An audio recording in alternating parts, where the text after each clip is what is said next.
Flix és recent de l'ERO que el Cros va presentar ara fa un any. Els comerciants del municipi asseguren que el consum ha caigut de forma considerable des que l'empresa va deixar sense feina 75 treballadors de la planta.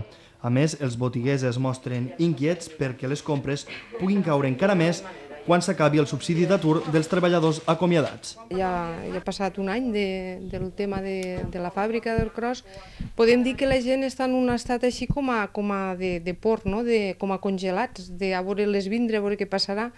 A més, Flix pateix una profunda incertesa sobre el seu futur econòmic i veu com la que ha estat la seva principal font de riquesa des de fa més d'un segle abandonarà la producció de clor l'any 2018. Aquest any entrarà en vigor la directiva europea que prohibeix utilitzar l'electròlisi de mercuri per a produir clor.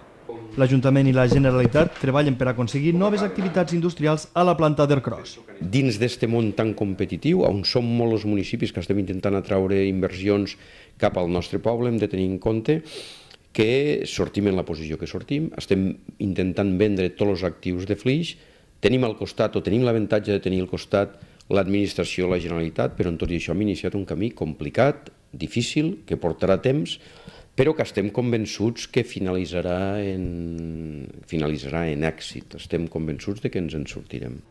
Sense la producció de clor, la plantilla del Cros podria reduir-se dels 100 treballadors que hi ha actualment a Flix a uns 30.